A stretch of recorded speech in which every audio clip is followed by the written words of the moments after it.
Bonsoir à tous. Après 3 semaines de détention, Nicolas Sarkozy est sorti de prison et a regagné son domicile à Paris cet après-midi. La justice a approuvé la demande de libération de l'ancien président.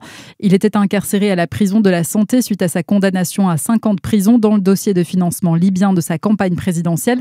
Et Clémence Lebary, cette libération est soumise à plusieurs conditions.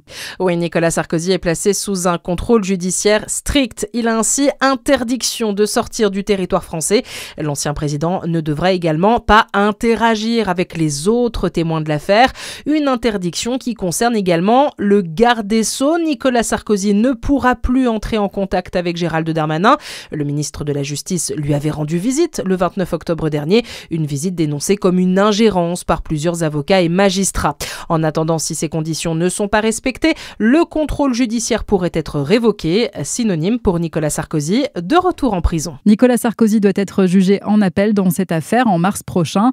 D'ici la fin novembre, la Cour de cassation doit rendre sa décision le concernant dans l'affaire Big Malion. Salah Abdeslam, le seul survivant du commando du 13 novembre, risque une mise en examen pour détention illicite d'un objet en prison, à savoir une clé USB. Elle lui a été apportée au parloir par son ex-compagne, une femme de 27 ans soupçonnée de préparer une action criminelle imminente. Le parquet national antiterroriste a requis sa mise en examen ainsi que pour 2 autres personnes dans cette affaire. Vous avez peut-être trouvé porte close aujourd'hui devant leur cabinet. Comme dans le reste du pays, les radiologues libéraux de Bourgogne-Franche-Comté étaient appelés à faire grève. Un mouvement très suivi en Côte d'Or. 100% d'entre eux ont fait grève aujourd'hui d'après leur fédération nationale. Les radiologues protestent contre les mesures prévues dans le projet de loi de financement de la sécurité sociale. Le texte prévoit notamment d'abaisser ou de supprimer la facturation de certains actes médicaux. La ville de Dijon serre la vis. Elle vient de publier un nouvel arrêté qui réglemente les heures d'ouverture des épiceries de nuit. Des habitants se seraient plaints des nuisances. À partir de mercredi, les épiceries de nuit devront donc fermer de 22h à 6h du matin, alors qu'elles peuvent rester ouvertes jusqu'à minuit. Actuellement, l'arrêté est valable jusqu'à la fin du mois de mars, au moment du passage à l'heure d'été. La commune de Bellefontaine, dans le Haut-Jura, lance un appel. La mairie cherche toujours d'éventuels investisseurs ou gestionnaires pour reprendre l'ancien centre de vacances du village. La date limite du dépôt des offres est le 1er décembre.